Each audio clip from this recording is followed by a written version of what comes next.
10वां सबक कुल्ली और जुज़ई। ये आसान मंतिक का 10वां सबक है और इस सबक के अंदर कुल्ली और जुज़ई को समझेंगे। तो इल्म मंतिक के अंदर 3 अल्फाज इस्तेमाल होते हैं, एक है मफ़हूम, दूसरा है कुल्ली और तीसरा है जुज़ई। सबसे पहले समझते हैं कि मफ़हूम किसे कहते हैं। मफ़हूम हर वो चीज़ है जो ज़हन में आए, तो जो भी चीज़ हमारे ज़हन में आए उसे मफ़हूम कहा जाता है, खा मुफ़रद हो या मुरक्कब हो। जैसे ज़ैद, अभी लफ्ज़ ज़ैद का जब हमने तस्वुर किया तो ये हमारे ज़हन में ज़ैद आ गया।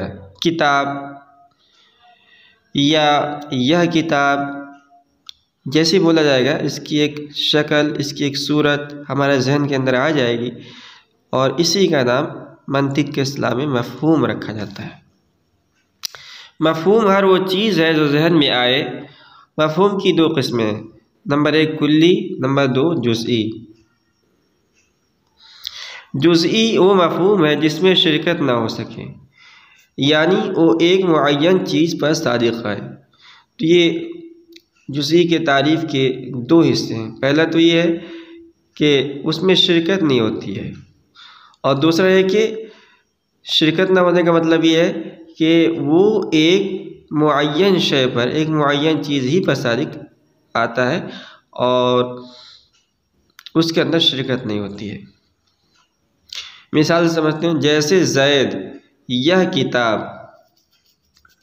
अब देखिए, जब हमने लफ्ज़ ज़ैद आपके सामने लफ्ज़ ज़ैद का तलफ़्फ़ुज़ किया, बोला, तो उससे आपके ज़हन में एक शख्स मुअय्यन यानी ज़ैद की सूरत आपके ज़हन के अंदर आएगी।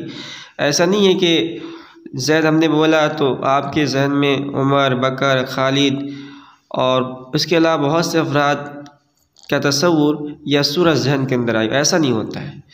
तो लफ्ज़ ज़ैद ये जुज़ई है। जुज़ई इसलिए है कि एक मुअय्यन शख्स पर और एक मुअय्यन चीज़ पर इसका इतलाक़ हो रहा है और एक मुअय्यन चीज़ पर ये सादिक़ आ रहा है।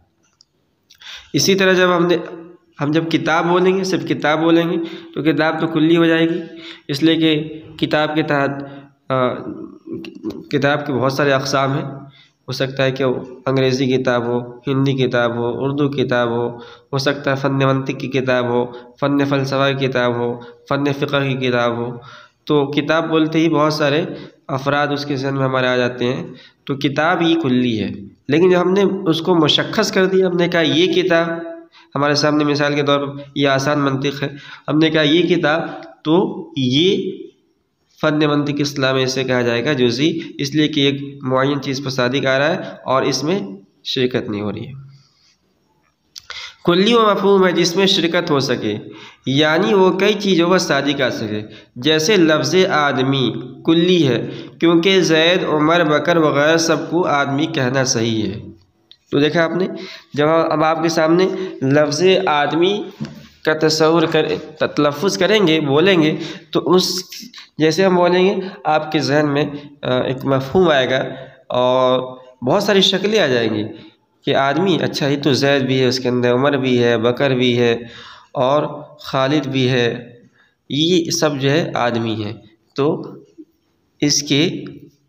इसमें शिरकत है और ये कई चीज़ों का सादिक़ आ रहा है, इसलिए इसे कुल्ली कहा जाएगा। जुज़इयात व अफराद वो चीज़ें हैं जिन पर कुल्ली बोली जाए, जैसे ज़ैद, उमर, बकर वग़ैरह आदमी की जुज़इयात व अफराद हैं और इंसान, बैल, बकरी वग़ैरह हैवान की जुज़इयात व अफराद हैं। तो जुज़इयात व अफराद, कुल्ली को भी आप समझ चुके हैं, जुज़ई को भी समझ चुके हैं, लेकिन कुल्ली की तारीफ़ में एक लफ्ज़ आता है जुज़इयात, कि सब इंसान, ये सब हैवान के जुज़इयात हैं, ये सब इंसान के जुज़इयात हैं, ये सब इंसान के अफराद हैं। तो इसका क्या मतलब होता है?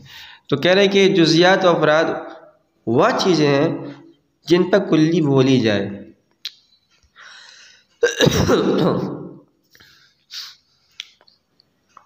जैसे ज़ैद, उमर, बकर वगैरह। तो जब हमने आदमी बोला आपके सामने, तो इसका इतलाक जिन जिन चीज़ों पर हो रहा है, ज़ैद पर हो रहा है, उमर पर हो रहा है, बकर पर हो रहा है, इसके अलावा और बहुत सारे लोग हो रहा है। तो ये सारे लोग ज़ैद, उमर, बकर वगैरह ये सब इंसान के जुज़ियात और इसी का दूसरा नाम अफराद भी है। तो चाहे इनको जुज़ियात कर लीजिए या इनको अफराद कर लीजिए। इसी तरह जब हमने हैवान का तलफ़ुज़ किया तो इसका इतलाक इंसान पर भी हुआ, बैल पर भी हुआ, बकरी पर भी हुआ, दुम्बा पर भी हुआ। तो ये सब इंसान, बैल, बकरी ये हैवान के जुज़ियात भी हैं और अफराद भी हैं। अब ये तो हमारा सबक यहाँ मुकम्मल हो गया। अब नीचे जो है हमें इस सबक की रोशनी में तमरीन करनी है। दरअज़ झेल चीज़ों में गौर करके बताओ कौन कुल्ली है कौन जुज़ी है। सबसे पहले घोड़ा। अब अपने ज़हन में जोर डालिए, बताइए कुल्ली या जुज़ी है। तो घोड़ा जो है ये कुल्ली है, इसलिए कि जब हमने घोड़ा का तलफ़ुज़ किया तो इसके तहत घोड़े के जितने अफराद हैं वो सब आ गए। इसी तरह सूरज ये भी एक कुल्ली है। कुल्ली इसलिए है कि ये एक शख्स मुअय्यन पर दलालत नहीं कर रहा है, बल्कि इसमें शिरकत है।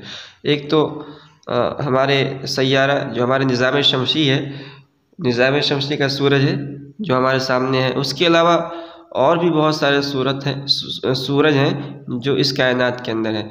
और मुफस्सिरीन ने लिखा है अल्हम्दुलिल्लाह रब्बिल आलमीन के तहत कि अल्लाह जो है आलमीन का रब है।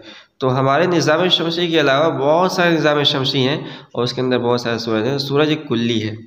सफ़ेद चादर ये जुज़ी है, इसलिए कि इसका इतलाक एक मुअय्यन शय पर यानी सफ़ेद चादर पर हो रहा है। यह मस्जिद ये भी जुज़ी है, इसलिए कि एक मुअय्यन शय यानी जिस मस्जिद की तरफ ने इशारा किया उसका इतलाक उस पर हो रहा है। बकरी ये कुल्ली है। यह सूरज ये जुज़ी है।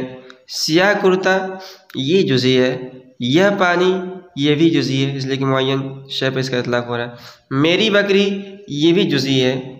आसमान ये कुल्ली है, इसलिए कि 7 आसमान है तो आसमान के इतलाक सब पर हो रहा है, सब पर होगा, पहले आसमान पर, दूसरे आसमान पर। सितारा ये भी कुल्ली है, इसलिए कि सितारे बहुत सारे हैं। रात में आप जब आसमान की तरफ निगाह उठाएंगे तो बहुत सारे सितारे नज़र आते हैं। मेरा कलम ये जुज़ी है, इसलिए कि मुअय्यन शय पर इसका इतलाक होगा। ज़ैद का गुलाम ये भी जुज़ी है। यह आसमान ये भी जुज़ी है। दीवार ये कुल्ली है।